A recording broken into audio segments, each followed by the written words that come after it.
Jangan lupa tonton, subscribe, like, and share.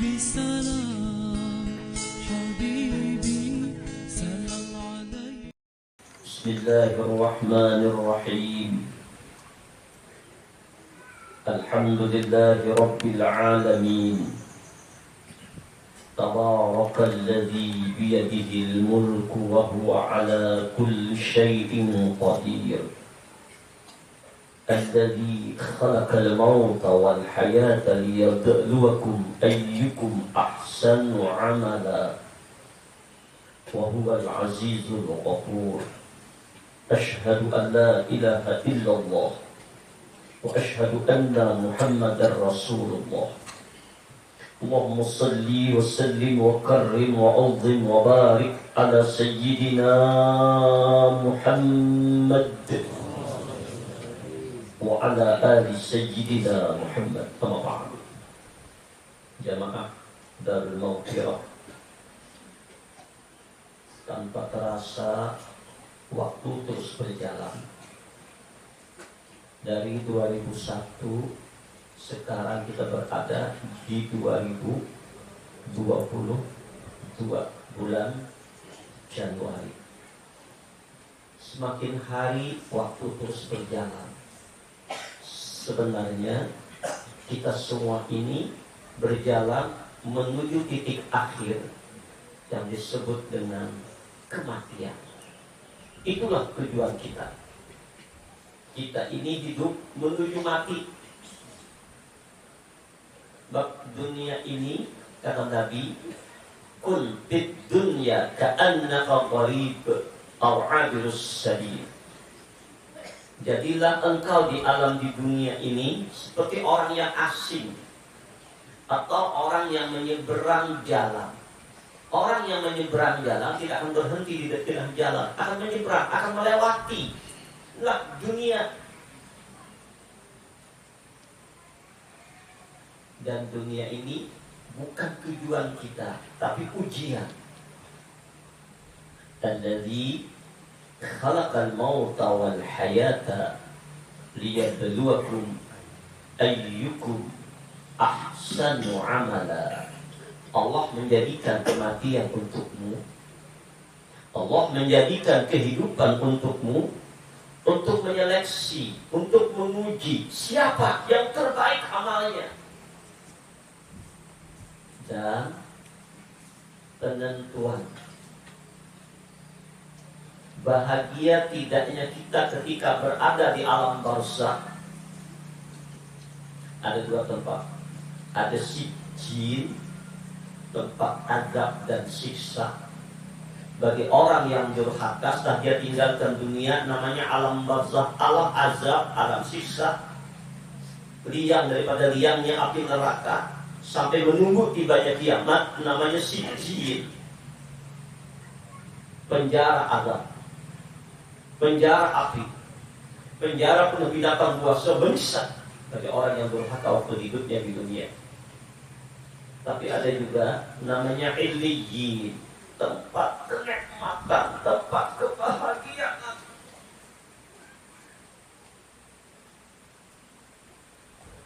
Bagi orang-orang yang taat ibadah kepada Allah, raudatun min riyadil jannah, taman-taman surga. Dua ini yang akan kita datang. Apakah khufratun min khufarin niran yang neraka atau raudatun min riyadil jannah? Penentuannya adalah ketika saat detik terakhir roh kita ini keluar.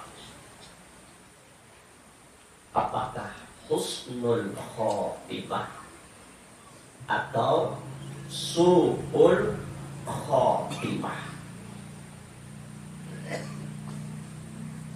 Apa itu su'ul khotimah? Kematian yang mengerikan, kematian yang menegangkan, kematian yang menakutkan. Kenapa? Di sini setiap orang diuji oleh Allah dengan sakit yang bersangatan sakit. Jangankan kita para awam,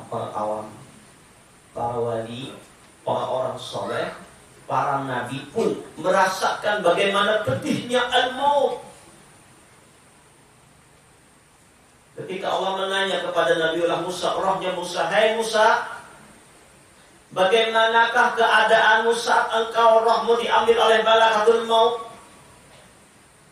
Apa jawab Musa? "Ya Roh, yang ulun rasakan ketika itu keadaan ulun seperti seekor burung pipit yang digoreng dalam kuali minyak yang mendidih, api yang menyala-nyala, digoreng hidup-hidup, pelapak. Itu yang merasakan pedihnya al-maut."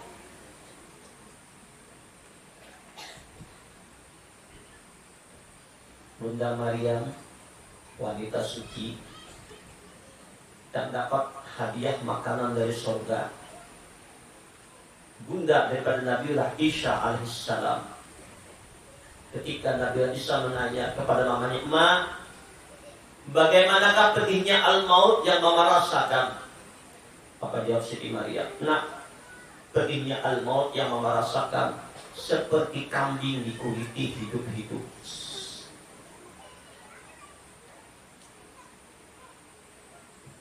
Ada yang mengatakan seperti disayat pedang 300 sayatan.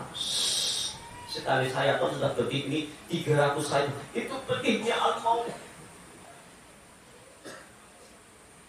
Sebagian ulama mengatakan pedihnya al-maut bagi kami yang kami rasakan, kata mereka, seperti pohon yang berduri yang dimasukkan ke dalam mulut sampai ke perut, sampai seluruh tubuh menyatu, lalu ditarik, syak, terikut uratnya, putus, uratnya putus, pedihnya luar biasa. Satu urat saja ditarik, pedihnya luar biasa. Bagaimana seluruh urat tertarik dengan roh yang diambil. Allah Akbar. Pedih al-maut ini. Sakit ini bagi orang-orang yang soleh. Bagaimana orang awam? Bagaimana ahli maksiat? Allah Akbar.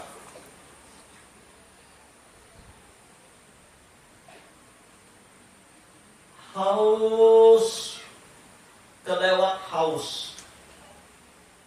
Andaikan diminum kepada orang yang saat sakaratul maut diberikan 7 lautan itu diminumkan, ini saya dahalannya habis 7 lautan itu diminum, dahaganya belum hilang, saking hausnya luar biasa, perasaan panas kelewat panas yang gak ada taranya, dingin kelewat dingin yang gak ada taranya, dan bermacam-macam cobaan ujian yang berkecamuk, belum lagi godaan setan yang macam-macam. Ketika saat semacam itu, detik menjelang ajal, kita menggerutu, kita protes, kita kesal, kita marah dengan Allah. Aduh, pedihnya, kenapa begini? Kalau kita tidak terima, kok kenapa begini? Kadang-kadang, jangan waktu itu kita waktu sakit giginya sudah amuk sudah. Atau penyakit apa aja sudah, ada cobaan yang betul-betul sudah kita kadang-kadang akal gak berfungsi lagi, sudah panik. Lebih-lebih saat semacam itu, ketika saat semacam itu kita tidak terima dan ketentuan Allah, tidak reda dengan Allah, marah dengan Allah, bilang Allah kada adil, kenapa Allah begini kepadaku, lalu kita protes, roh dicabut, matinya su'ul khotimah. Lebih-lebih lagi ada godaan syaitan yang berusaha memalingkan kita dari mengingat Allah, melalaikan Allah, melupakan Allah. Dan seseorang itu ketika akan meninggal, yang berperang itu alam bawah sadar. Mata sudah tak melihat, telinga sudah tuli, mulut sudah kaku, lidah sudah kaku, nggak berfungsi. Yang berperan waktu itu cuma hati. Dan hati waktu itu dia lebih cenderung ingat kepada apa yang dicintainya. Maaf, ada cerita.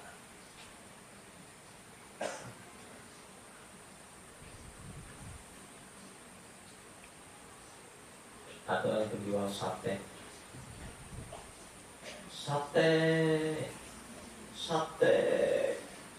Orang aja sate. Tabrak mobil, koma. Datang istri bilang, Pak, dikir Pak, jemput Pak, sate.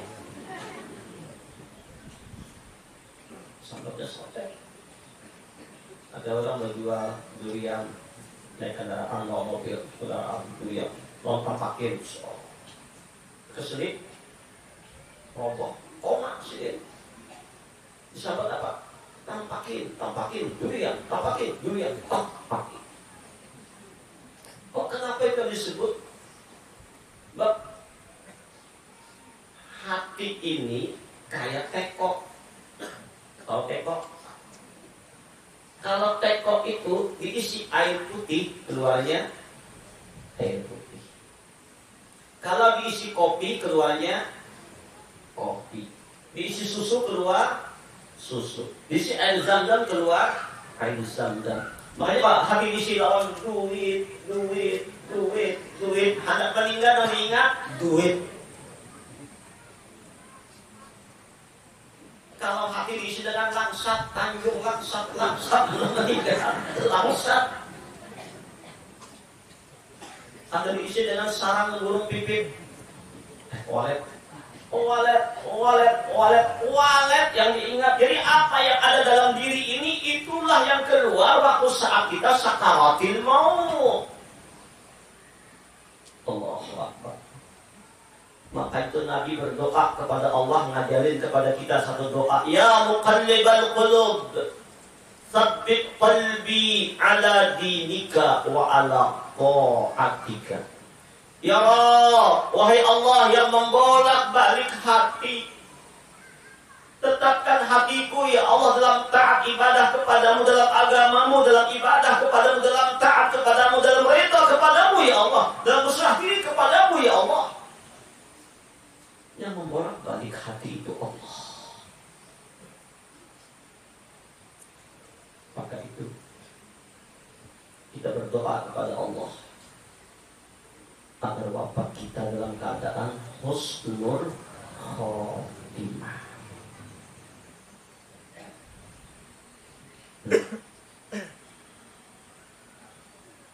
Bagaimanakah keadaan orang yang wafatnya husnul khotimah? Mari kita perhatikan satu kabar gembira langsung dari Allah. Ini janji Allah. Itu tadi kabar menakutkan,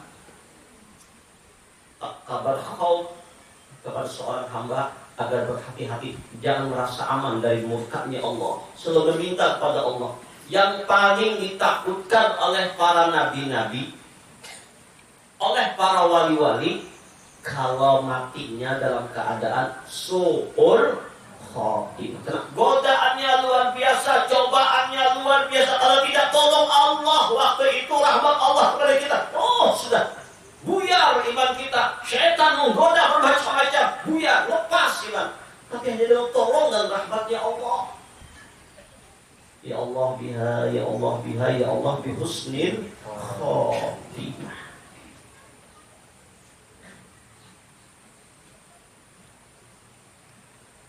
Dalam surah Al-Fajr, Allah memberikan kabar gembira kepada kita semua.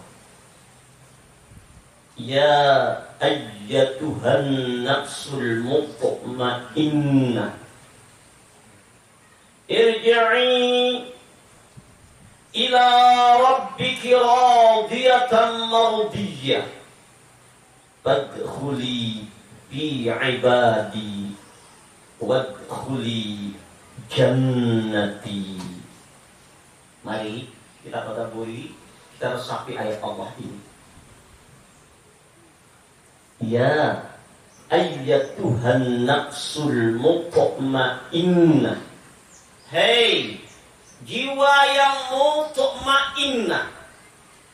diri, jiwa, ya nafs, ya diri, ya roh, hakikat diri kita.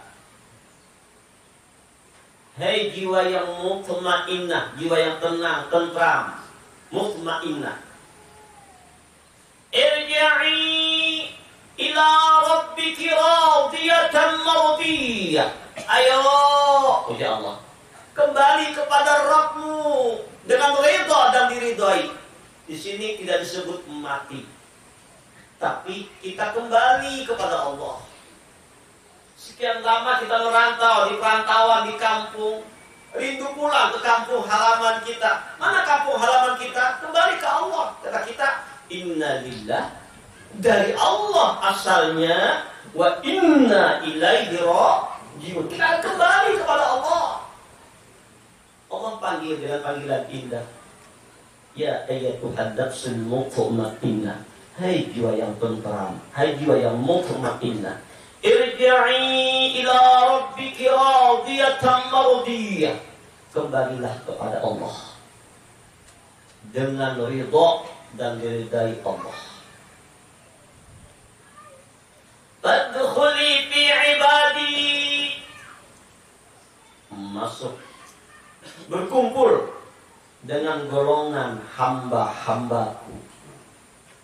Wadkhuli jannati. Dan silahkan pilih surga yang mana yang engkau kehendaki. Inilah puncak kegembiraan, puncak kebahagiaan bagi jiwa yang mutmainnah.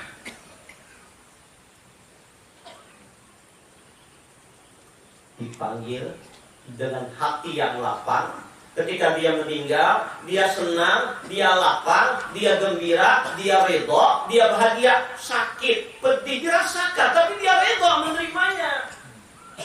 Kan nggak sakit, tapi lapang dada menerimanya, bergembira dia menerimanya. Kenapa?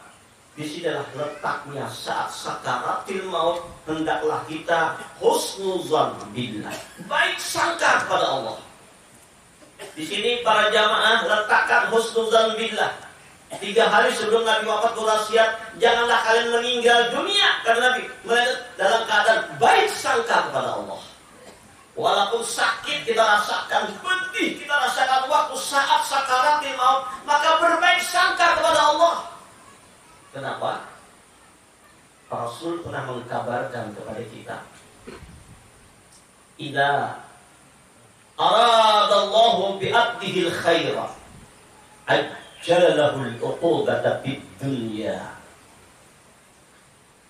Apabila Allah menghendaki kebaikan kepada seseorang, Allah sayang, Allah cinta kepada seorang hamba.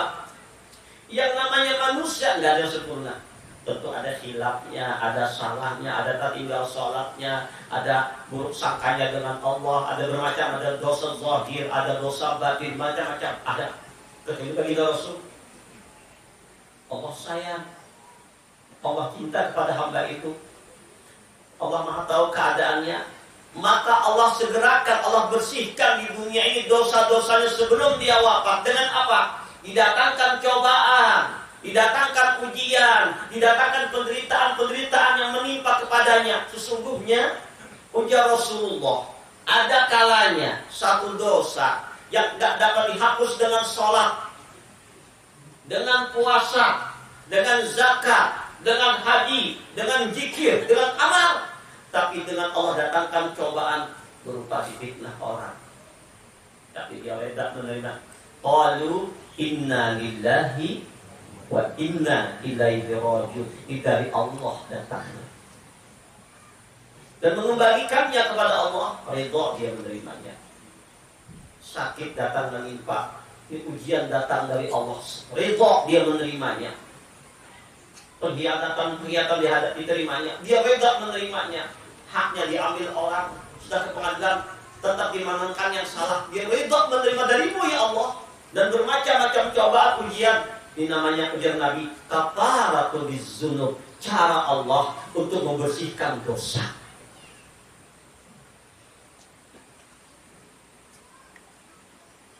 Dan kalau dosanya sudah bersih, tapi Allah uji lagi dengan ujian-ujian yang bermacam-macam. Untuk apa? Ada kalanya Allah ingin menaikkan peringkat pian Pak Aiboy ke makam wali. Wali itu kan mesti tuan guru, ke kiai kan siapa aja. Intinya bila orang itu dapat cobaan Allah, alamat mau ditinggikan derajat. Bukankah orang sekolah itu bila diuji hendak naik kelas? Hendak naik jabatannya ada tes, ada ujian. Hendak jadi sekda aja ada ujian, hendak jadi kepala dinasnya ada ujiannya. Ujian. Idza habballahu qauman ibtalahum. Kalau Allah sayang kepada seorang, Allah uji. Allah ingin meningkatkan derajat kepada makam jadi kekasih Allah, walinya Allah, yang tidak dapat ditebus dengan sholatnya, dengan sholat sunatnya, dengan ibadahnya, dengan zikirnya, tapi dengan cobaan ujian Allah tinggikan derajatnya. Maka berbaik sangka. Ya Rasulullah, dosanya masih ada. Maka ketika saat dia menjelang akan meninggal, entah setahun lagi, 2 tahun lagi, 3 tahun lagi, Allah datangkan sakit lebih, mungkin stroke,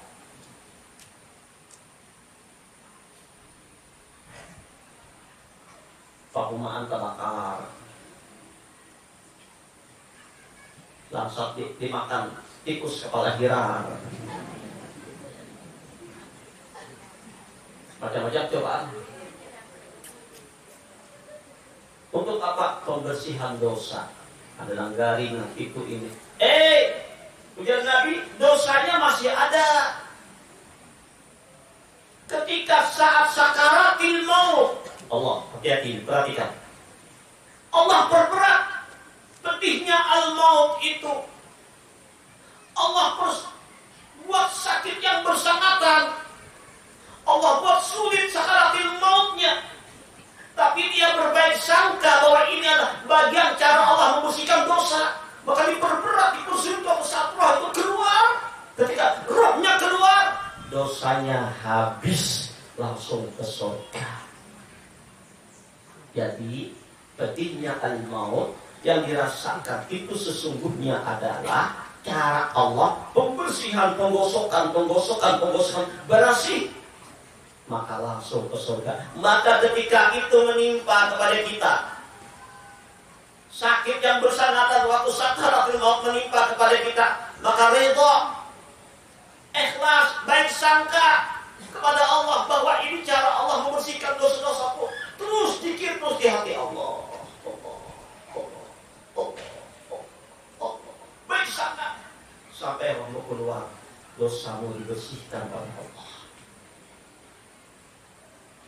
Maka itu disebutkan, ya ayyatuhan nafsul mutmainnah irji'i ila rabbiki radiyatan mardiyah. Ridha dengan segala ketentuan Allah. Dan ridha ini bukan hanya waktu kita hendak meninggal, bukan sekarang.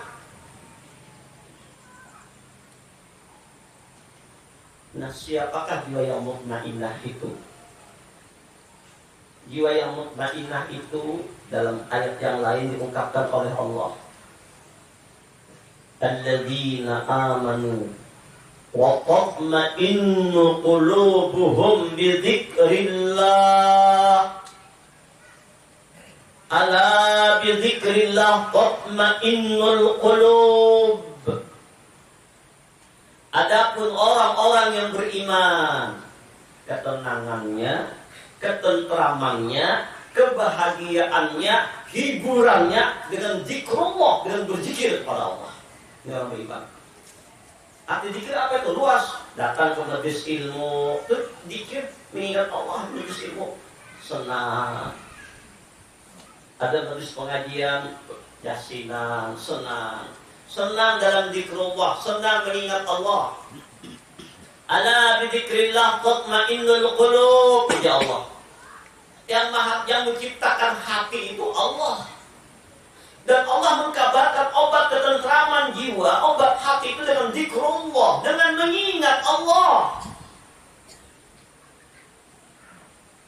Maka itu di majelis kita Darul Maghfirah sudah diajarkan zikir yang sangat kita langsung ke Rasulullah dari Allah, Jibril, baginda Muhammad sallallahu alaihi wasallam, Sayyidina Ali karamallahu wajhah, turun pada Syekh Abdul Qadir Al-Jailani qaddasallahu sirrah Qutbul Wali Ghausul Azam, turun sampai kepada Ahmad Khatib As-Samasi, sampai kepada Ahmad Sahibul Wafa Tajul Arifin, sampai kepada kita berataan yang ada di Majlis Ta'lim Darul Maghfirah ini. Sanadnya langsung ke Rasulullah yang diajarkan zikir jahar, yaitu la ilaha illallah. Ketika la mulai ujung kaki sampai ke otak, kalimat la. Padahal mulai 7 petala bumi sampai 7 petala langit sampai ke aras, kalimat la, tulak nafi, menafikan, melepaskan, melenyapkan semuanya. La ilaha ke sebelah kanan, illallah ke sebelah kiri, Allahnya masuk ke dalam hati, detak jantung. Mulut mengatakan la ilaha illallah, mata terpejam, telinga mendengar, hati meresapkan maknanya. Karena kusembah hanya Allah, yang kuibadati hanya Allah, yang menggerakkan mendiam pun hanya Allah, yang ada hanya kebesaran Allah, yang ada yang petunjuk hanya Allah. La ilaha illallah, la ilaha illallah. Zikir ini namanya zikir jahar. Zikir ini namanya zikir nafi wal isbat. Zikir inilah yang dikatakan oleh baginda Nabi, innallaha harraman nar ala man qala la ilaha illallah bidzalika wajhallah. Allah haramkan neraka menyentuh kulit orang-orang yang mengucap la ilaha illallah ketika dia berzikir. Matanya terpejam, mulut berzikir, telinga meresapkan maknanya, hati meresapkan keras maknanya dengan menyatakan kalau aku sembah, aku ibadati, aku taati, ada, hanya Allah. La ilaha illallah, la ilaha illallah. Mulut berzikir, hatinya bertawajuh kepada Allah. La ilaha illallah, la ilaha illallah. Ini orang-orang yang diharamkan neraka untuk disentuh oleh orang. Neraka tidak menyentuh kulit orang ini. Ini yang dihibur dalam kuburnya. Inilah yang penyebab asbab husnul khatimah. Nabi mengatakan, man qala la ilaha illallah fi akhir hayatihi dakhalal jannah. Siapa yang di akhir hayatnya mengatakan la ilaha illallah, ahli surga. Bisakah kita mengatakan itu waktu saat sakaratul maut kalau enggak diriyadahkan sekarang? Makanya riyadah 5 waktu. Ujar Allah, fa idza qadaytumus shalah fadhkurullaha qiyaman wa qu'udan wa 'ala junubikum. Selesai salat, berzikirlah memuji Allah, berdirimu, dudukmu, berbaringmu. Maknanya apa setelah salat berzikir? La ilaha illallah 100kah, 200kah.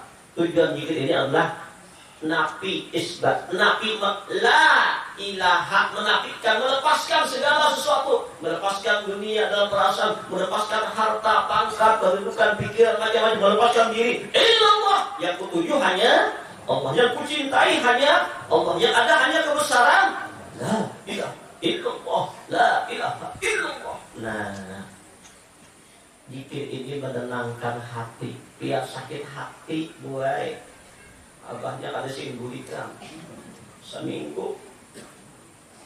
Terdengar kabar ujar diam di rumah Jeblay. Tapi kan di sini ada lah di Amerika. Bahwa zikir la ilaha illallah, tenang. Ini zikir jahar.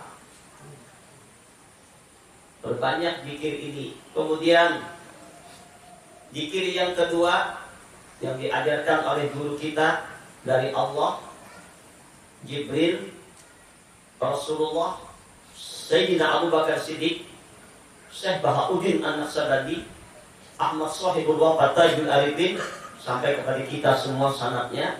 Zikir qalbi, zikir khofi, zikir hati. Yang mana caranya sudah kita praktekkan. Mata terpejam, napas ditahan, mulut ditutup, gigi dirapatkan, lidah diangkat ke langit sedikit. Ini seperti zikirnya orang yang saat sakaratil maut. Ini riasannya. Tolong jangan ditinggal ini. Kemudian tadi didatangi oleh salah seorang jamaah yang ada jamaah di sini. Pak Rija mana? Pak Rija mana? Oh, Pak Rija maunya di sini. Iya. Tuh ada sahabat beliau di samping. Itu istri beliau itu bernazar hendak memberi durian lawan guru. Bapak Rija berkisah kami semalam jalan Pak Guru ceramah di Ampah, nyaman makan durian. Dia bikin loh. Nyaman durian ulun kan on bari guru ada lawas hendaknya memberi hari Jumat ujian lagi sidin sujud habis sujud meninggal tuh ada suaminya sampai ke alhamdulillah duriannya tetap diantar ke rumah 2 biji duriannya ulun ngerasain desanya nyaman benar. Mudah-mudahan sin baniat mak tadi meninggal husnul di dalam sujud kepada Allah. Doa suaminya ada 3 tuh. Nah, jadi zikir tidak mesti kita apakah hanya la ilaha illallah saja. Tidak semua orang hendak meninggal bisa mengatakan la ilaha illallah. Maka ada zikir yang kedua namanya zikir khafi. Mata terpejam, mulut tertutup, napas ditahan, detak jantung menyebut Allah, Allah, Allah, Allah. Pada tahan bernapas tarik lagi. Allah, Allah, Allah, Allah, Allah, Allah, Allah, Allah. Pada tahan bernapas lagi. Dikit lagi. Allah, Allah, Allah, Allah. Pada tahan bernapas lagi. Minimal 3 kali atau berulang-ulang. Allah, Allah. Ini menenangkan jiwa. Coba ya Pak Ai, Bu Ai, biar stres dan gelisah mikir itu, mikir ini. Coba duduk, pajang mata, berpikir Allah, Allah, Allah. Tenang, serahkan semuanya ke Allah. Yang mengaturnya Allah, yang menatanya Allah, berserah kepada Allah. Allah, Allah. Rita dan ketentuan Allah. Bahwa setiap apa yang Allah tentukan kepada kita tadi, bukan cobaan ujian, fungsinya apa? Pembersih dosa, peninggi derajat. Tanda Allah cinta. Allah, Allah, Allah, Allah. Ikhlas terima. Kalau memang datang waktu sakit, kada kau diubah-ubah. Datang waktu miskin, kada kau diubah-ubah. Tibanya malam, kada kau bersiang. Mati, biar kuyak-kuyak siang sampai malam. Jalani aja, nikmati aja malam itu dengan tahajud, dengan zikir. Nanti insya Allah akan muncul siang. Siang waktu yang malam ketawa juga. Itu udah digariskan. Allah dan kadar Tuhan sudah terjadi kepada kita. Waktu nyaman nih, ada rasanya nyaman, senang, bahagia ada susah, sulit, problem. Ini sudah diatur oleh Allah. Allahnya Allah dari azab dari Tuhan ini. Tinggal menjalani. Tinggal kita redha apa tidak menerima. Maka obat penyembuh tadi dengan zikrullah. Ala bidzikrillah tatma'innul. Sebut di hati Allah. Allah pada sholat. Nah, di luar sholat, berdiri kita, duduk kita, di pasar, di jalan, di mana saja tetap detak jantung menyebut Allah, Allah, Allah, Allah. Cuman kalau waktu berjalan, yang 4 jam lagi tahan bertumbur. Biasa saja, mata terbuka, bernapas biasa, tapi hati menyebut Allah, Allah, Allah. Sudah ada sanadnya ke Rasulullah. Tinggal pian amalkan. Ini adalah kiat-kiat untuk menjadikan jiwa yang mutmainnah. Ada lagi zikir ampas. Sudah diamalkan juga. Sanadnya juga dari guru kami Ahmad Ahsan Bek, Muhammad Ahsan Bek, sampai Allah Yarham, sampai kepada Abdurrahim Jami, terus sampai naik kepada Daud Al-Qa'i, sampai kepada Hasan al-Basri, sampai kepada Sayyidina Abu Bakar, sampai kepada Rasulullah. Zikir ampas yang tarik naik Allah menghembus. Nah itu digawi juga setelah sholat ba'da isya atau setelah sebelum sholat subuh 2 kali. Itu diamalkan khususnya di rumah atau di tempat khusus. Nah kalau sambil berjalan jangan lagi sambil berjalan tetap juga napas kita keluar masuk, kita keluar Allah, masuknya Allah, naik Allah menghembus Allah.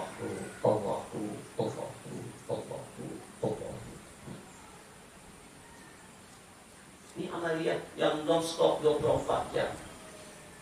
Begitu ada zikir namanya zikir roh, masuk keluar Allah. Allah. Ini tanpa disuara tapi batin yang berzikir. Nah, inilah penyebab salah satu jiwa menjadi mutmainnah. Jadi jiwa yang mutmainnah itu adalah diri yang tentram, hati yang selalu berzikir kepada Allah. Jadi jiwa yang tentram itu adalah hatinya selalu berzikir kepada, fisiknya bersama makhluk, fisiknya bersama dunia, bersama orang-orang, tapi hatinya dengan Allah. Hingga merasa nikmat berzikir kepada Allah. Nyaman, lezat dalam zikirnya. Saking nikmatnya dalam berzikir, hilang basyariahnya, hilang wujud dirinya, ada lagi panaknya, asik berzikir. La ilaha illallah.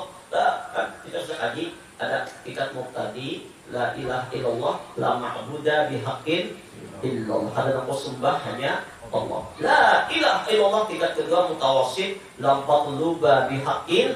Itu artinya kadang-kadang meminta bergantung dengan menyuarakan aku, menggerakkan aku hanya Allah. Tingkat ketiga muntahi, la ilaha illallah la mawjuda bihaqqin. Tidak ada yang ada hanya kebesaran Allah. La ilaha illallah menggerakkan untuk berzikir Allah, menyuarakannya Allah, mengerami Allah. La ilaha panak lenyap kita, yang ada hanya kebesaran. La ilaha illallah. Lezat asik sehingga hilang bacariahnya, hilanglah pikiran dunia ada lagi. Pikirannya dan dipandangnya yang ada hanya Allah. Begitu berulang singgaunya tak ada, tetap aja. Ya Rabb, ij'al dunya fi yadi wa la taj'al dunya fi qalbi. Jadikan dunia di tanganku, tetap manurih, tetap bi musafi, tetap bakal nyupil terak, tetap gantikan kanan kiri, tetap. Tapi itu andanya oleh pembakar di samping aja. Karena di hati hanya Allah, jangan ada lain Allah. Makanya bagaimana hati Allah. Ini menyebabkan jiwa yang tenang, jiwa yang tentram, jiwa yang mutmainnah diriagahkan mulai sekarang. Dapat cobaan ujian gembira, buat cobaan pembersih dosa. Nah kayak pian kasih lahu mau unjuk lawan tukang urut, tahu ya pada sakit, sakit menahan nih, sakit, tapi apa? Ada sakit untuk urut kan ya? Baik sangka kenapa? Macam membaiki, imbah tuntung di urut dari berita pulang. Nah begitulah kita dengan Allah. Alhamdulillah dapat cobaan, alhamdulillah apapun, alhamdulillah. Kenapa? Tanda Allah sayang. Maka itu irji'i ila rabbiki radiyatan mardiyah, ridha dengan ketentuan Allah. Musa berdoa, ya Rabb, jadikan mulut orangnya yang redai ya Allah. Kata Allah Ta'ala, hai Musa, redaku terletak di mana nafsumu tidak senang. Apa itu? Nafsu ada ketujuh, garing nafsu ada ketujuh. Ada si duitan, nafsu ada ketujuh. Bini merangut mau lain, nafsu ada ketujuh. Nah hendak tuh bini itu sayang kalau sini kureheng. Oh surga sudah pak. Ini sini merangut, pompa, sakit nafsu. Nafsu tidak senang. Nah ketika nafsumu tidak senang, makalah sadar tidak ujian datang dari engkau reda menerimanya. Maka maka kata Allah, radhiyallahu anhum wa radu anhu, dzalika liman khasyya rabbah. Allah reda kepada mereka karena mereka reda kepada Allah. Jika ingin diredai Allah, waktu saat sakaratil maut, mulai sekarang kita reda dengan apapun ketentuan dari bahwa segala apa yang Allah tentukan kepada kita. Sakitkah? Apakah Allah nggak zalim?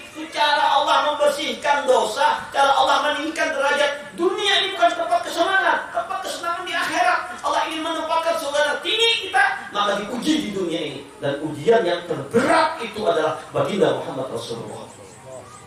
Paling berat cobaan. Padahal beliau kekasih Allah, orang paling dekat dengan Allah, diuji. Kemudian baru menyusul di bawahnya lagi para nabi-nabi. Ujian para nabi-nabi lebih berat daripada ujian para wali-wali. Ujian wali kutub, gaus, abdal itu lebih berat daripada ujian wali-wali biasa. Lihat para aulia-aulia Allah diuji dengan macam-macam. Lihat kayak abah guru kita Syekh Zaini bin Abdul Ghani. Ujian yang luar biasa, garing yang luar biasa sih. Semuanya ujian. Apa? Bukan apa-apa, itu meninggikan derajat terus. Lihat para aulia Allah, ada ujian itu, begitu dan begini semua. Ujian. Jadi kalau kita diuji Allah, berbahagialah. Ini tanda Allah sayang lawan kita. Irja' ila rabbiki radiyatan mardiyah. Wadkhuli fi ibadi. Gembira yang luar biasa para jamaah.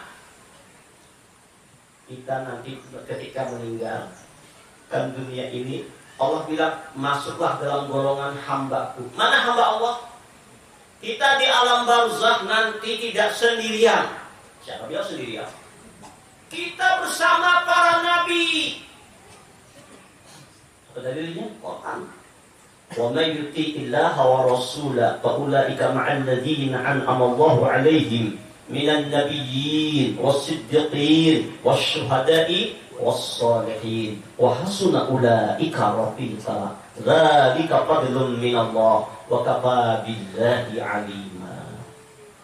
Wa may yuti'illaha wa rasulahu, siapa yang taat kepada Allah, taat kepada Rasul, siapa yang berzikir mengingat Allah, bersalawat kepada Nabi, mahabbah kepada Allah, mahabbah kepada Nabi, selalu siang malam di hadrat Allah, di hadrat Rasul. Orang di hadrat Allah ketika dia berzikir, dia berada di hadrat Allah. Ketika dia bersalawat, berada di hadrat Rasulullah. Wa man yuti'illaha wa rasulahu fa ulaika ma'al ladzina an'ama Allahu 'alaihim. Mereka itu nanti bersama orang-orang yang mendapat nikmat dari Allah, minan nabiyyin, dari para nabi-nabi. Di alam barzakh berkumpul lawan nabi-nabi, wabil khusus berkumpul lawan Rasulullah. Jadi jangan gair mati ya. Jangan takutan bertemu Rasulullah. Asa di dunianya mahabbah lawan nabi. Perbanyak zikrullah, banyak taat kepada Allah, perbanyak istighfar, berbuat kebaikan. Dan jiwa yang mutmainnah setelah dia mempanakan diri, dia merasa bahwa dirinya ini mulai ujung rambut sampai ujung batis, jasad rohnya daripada diri hakiki, sampai diri hakiki daripada nurnya Muhammad sallallahu alaihi wasallam. Mempanakkan pada nur Muhammad. Nur Muhammad nambah dikir, Nur Muhammad wujud. Tapi Nur Muhammad ini adalah kenyataan daripada kudrat iradat Allah Ta'ala. Karena pakan kudrat iradat Allah, kebesaran Allah, af'alnya Allah. Berkumpul lawan para nabi baginda Rasulullah, berkumpul para wali-wali, berkumpul dengan orang-orang soleh. Allahu Akbar. Wadkhuli jannati, dan pilih surga yang mana yang kau kehendaki.